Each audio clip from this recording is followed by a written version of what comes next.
Okay, so this video is going to be all about sound waves and how they can create standing waves in certain types of tubes. Okay, so whether you knew it or not, sound does travel as a wave. Specifically, sounds travel as mechanical waves, which means that they need a medium to travel through, which the consequence of that is essentially that they cannot travel in vacuum or space. So when stars explode and asteroids collide, they actually don't make any transmittable sound because there's nothing for the sound waves to actually travel through. There's no particles for the wave to travel through. Okay. And sound waves also move as longitudinal or compression waves. Okay. So they're moving, the particles themselves, remember, let me not do black, are moving horizontally, vibrating back and forth as the energy travels, let's say to the right in this case. Okay. Because sound is longitudinal wave, remember longitudinal waves are going to travel faster in denser media where the particles are closer together and the collisions that transfer the energy can happen a lot faster. So the speed of sound in air is about 331 meters a second. And this is a number that's really important for us to kind of keep in the back of our heads because it can help us when using a certain equation. The speed of sound in seawater is about 1,435 meters a second, which is why sonar kind of works so well, which is why we use sonar, because it travels very fast, so it gives us a quick read of not only where things are, but how fast they're traveling, and whether or not they're traveling towards or away from us in, say, a submarine. Okay, and then the speed of sound in steel is about 51,000 meters a second. Now, one thing to keep in mind is that just because sound moves faster in denser media doesn't mean that you're always going to be able to hear it through that denser media. Because when we have that denser medium, it's also a lot harder to move the particles back and forth. Yes, the energy can travel faster, but there's going to be a lot more energy loss in the collisions that actually transfer the energy. So the waves die out a lot faster in these denser media, which is why, you can't hear through, a foot of steel or something like that. Okay. All right. So when we're talking about sound waves, remember that amplitude and energy are synonymous with one another, and we perceive that amplitude and energy as the volume or loudness. So the louder a sound wave is, the more energy it has. So it actually takes more energy for you to talk a lot louder than it takes for you to whisper. Okay? Which is sometimes why, your vocal cords might get tired if you're speaking at a louder volume for longer periods of time. Okay? Then the frequency of a sound wave we can actually perceive as humans, which is kind of cool because we can denote different differences in the frequency. So the frequency of a sound wave is perceived as a pitch or a note. So any note that exists, let's say on a piano, has a corresponding specific frequency. Okay, so if you've ever used a tuning fork, you'll see that tuning fork is not only stamped with the note that it represents, but also a specific frequency. Okay. Now, sound is actually a form of kinetic energy because we're moving particles back and forth. So what this means for us is that the faster the media that the particles are moving, the faster sound can travel. So what I mean by that is if the particles in the media are vibrating themselves or moving themselves faster, then sound can travel faster through them. So what that actually means in general is that sound can travel through hotter materials, or sound travels faster through hotter materials. So sound is actually going to travel faster, let's say, in the desert than it does in northern Canada, so to speak. Okay, so the faster the temperature, the hotter the temperature, the faster the sound can travel, and that's because the particles in the media are already traveling faster. Okay, so sound, the way we produce a sound is from the vibration of a string, like your piano or your vocal cords. Your vocal cords are actually like little strings together, or the vibration of an air column in tubes. And then that travels through the air to our ears, where it vibrates or compresses our eardrum and the bone in our ears. And then our brain interprets that kind of vibration as information and turns it into sound in our head that we can comprehend, which is pretty cool if you think about it. So the vibration of strings producing sound waves is pretty similar to the standing waves on a string that we talked about before. So it's just the vibration of that up and down motion that creates that sound waves, that compression of air. What I want to talk about specifically today is the vibration in air columns, because vibrations in air columns or standing sound waves are actually standing longitudinal waves, which is super duper weird. So that's what we're going to talk about today. We're going to talk about columns of air and standing sound waves. So wind and brass instruments work by creating standing waves of air, standing longitudinal waves in the instrument itself. And standing longitudinal waves are really weird to kind of draw. So what we end up doing a lot of the time is we draw them as transverse waves to help us with visualizations. So on the next page, you're going to see a bunch of transverse waves being used to represent longitudinal waves, essentially.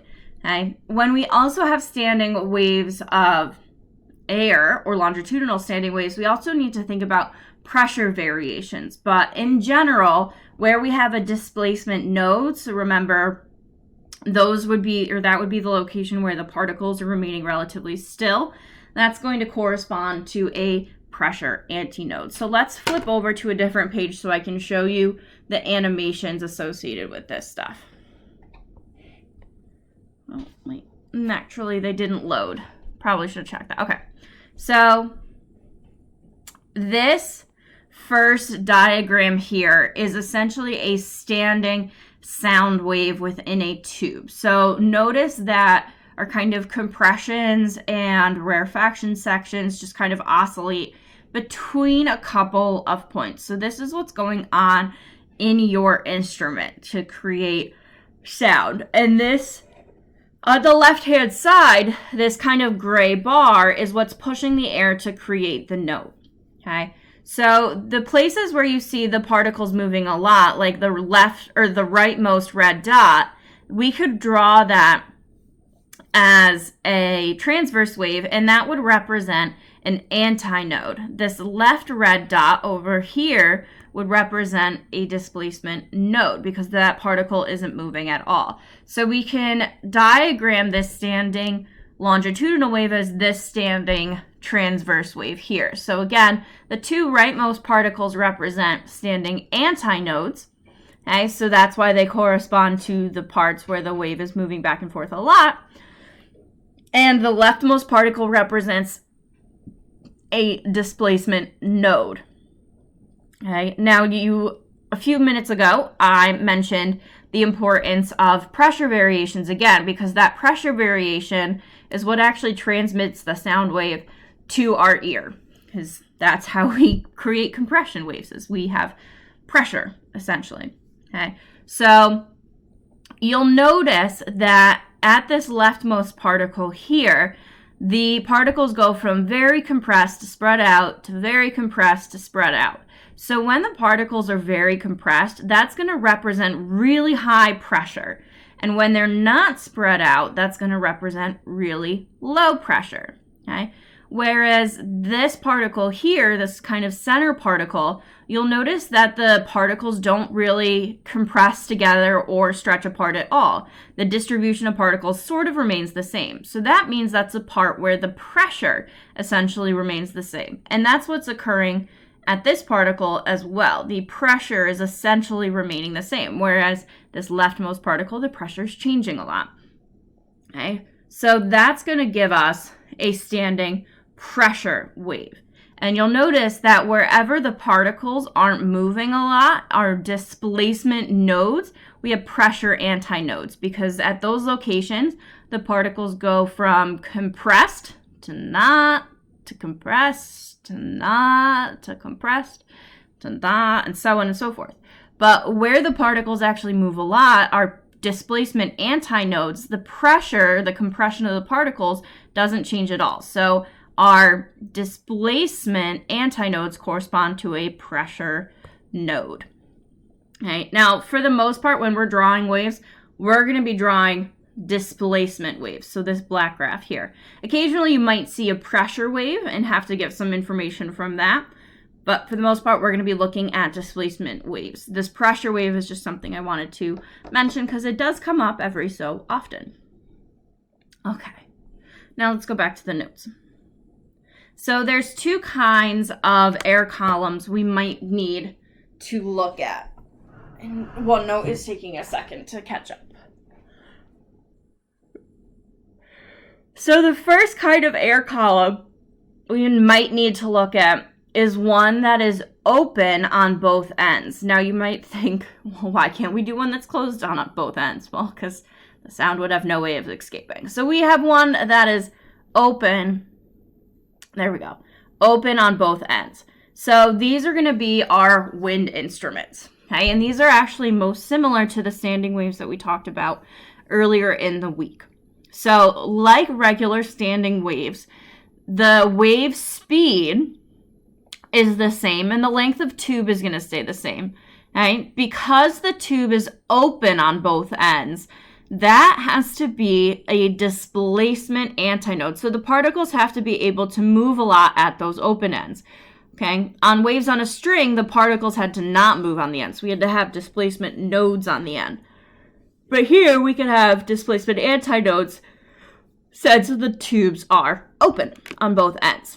Okay, so similar to waves on a string, the smallest fraction of a wave I can fit so that I have an antinode on both ends is half a wavelength. Now, instead of sine waves like we looked at with waves on a string, we're going to be looking at cosine waves here. Okay, so this is 1/2 of a cosine wave. And this represents the first harmonic. Okay, so we have half a wavelength, which means that our full wavelength would occur in 2L. So if I was able to double the length of this tube, I would see one full wavelength. Now remember, even though I'm drawing these as transverse waves, they're representing longitudinal waves. Okay, so if we wanted to find the speed of the wave, remember the frequency of that first harmonic can be represented as f0. So my speed would be 2f0, which is the same as regular standing waves. Now the next instant in time where I would be able, or the next frequency where I would be able to produce a standing wave would be, and have antinodes on the end, would be one complete wavelength. Okay, so one complete cosine wave. So in this case, the wavelength of the wave is exactly equal to the length of the tube. And we see very similar to standing waves on a string, the frequency of the second harmonic is 2 times the initial frequency. Then I can have 1.5 waves, which leads to a wavelength of 2/3 L and a frequency of 3. Okay, and then the fourth harmonic, I get 2 full waves and a frequency of 4 times f0. Okay, so with waves on a string, we were able to figure out the number of harmonics by the number of antinodes. Here we can figure out the harmonic number by looking for the number of nodes. So in the first harmonic, I have 1 node. Here I have 2. Here I have 1, 2, 3. 1, 2, 3, 4. Okay. So here the number of nodes gives us the harmonic level. Okay? And every harmonic level is just an integer multiple of the initial frequency. Okay. Now let's get to closed tubes. Now when I say closed tubes, I mean closed on one end. These are essentially our organ pipes. Okay. So because we're closed on one end, we need to have a node at the closed end and an antinode at the open end. So what this means is the smallest fraction of wavelength, and therefore my first harmonic, is actually going to be 1/4 of a sine wave. So if I was to draw out a sine wave, the fraction of the wave that I'm talking about is this first rise right here. So that's the first quarter of the sound wave that is going to be able to fit in this. Okay, so I'm just breaking it up into quarters now, just to verify or visualize. Okay, so that first harmonic, we can fit 1/4 of a wavelength in the tube length L. So if we can fit 1/4 of a wavelength in L, then that means our wavelength is actually going to be 4L. So if we can fit 1/4 in L, then we need 4 L's to fit a full wavelength. Okay. And again, we can use the equation V equals F0 to help us figure out what the speed is. Because remember, the speed is going to be the same no matter the harmonic level, because we haven't changed anything about the medium. Now, if we submerged a tube in water, that obviously would change things. But since we're still in air, speed is going to remain the same. So this tells us that our speed is equal to 4 times that initial frequency times the length of the tube. Okay. So now the second harmonic.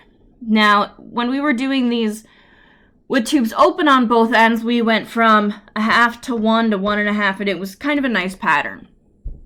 This is not as nice of a pattern. Okay? The next fraction of a wave, where we can have a node on one end and an antinode on another, is not even a full wavelength yet. We have 3/4 of the wave. So I've gone up, I've gone back down, and then gone all the way down. Okay? Because I want to stop where I get that next antinode. So that's 3/4 of a wavelength. So I can figure out what my wavelength actually is in terms of L by saying, okay, I have 3/4 of a wave in L, so that means one wave is going to be X. And I can rearrange, and I get that wavelength is going to be 4/3 L, so a little bit longer than L. Okay? Again, I can use the fact that the speed is the same in every one of these. Okay? And I can set the frequency of this wave times its wavelength, 4/3 L, equal to the speed that I got in the first harmonic, 4F0L. The L's cancel and the 4's cancel, and I'm left with F/3 equals F0. So that tells me that this frequency is 3 times the original frequency, not twice like we were seeing before. Okay? Then we can do the third harmonic. The third harmonic is 1 full wave plus an extra quarter. So 1 1/4 waves are 5/4. So that means that the wavelength is going to be 4/5 L. Again, you can do or figure that out using this proportion. We can use this constant speed, okay, and set it equal to the new frequency times the new wavelength to figure out what that frequency is in terms of the original frequency. And we get 5F0. Okay, so we're noticing that we're not every integer multiple now, right? It's F0, 3F0, 5F0. And you might recognize now that we have this pattern emerging where we're only odd integer multiples of the original frequency. That continues with the fourth harmonic, where we have 1 3/4 of a wavelength, and our frequency ends up being 7 times the original frequency. So for these closed tubes on one end, we say that the frequency of any harmonic is an odd integer multiple times the original. An odd integer multiple. And just like the other sound waves, so very similar to these sound waves, we know the harmonic by the number of nodes. So this has 1 node, here's 2, here's 3, here's 4 nodes. So still the nodes tell us the harmonic for sound waves, which is nice. Okay, and so if we had the 5th harmonic, well, we would need to figure out the 5th odd integer, which would be 9. Okay, and so on and so forth. And that's pretty much it with sound waves and standing sound. If you have any questions, please feel free to reach out. I will see you guys soon.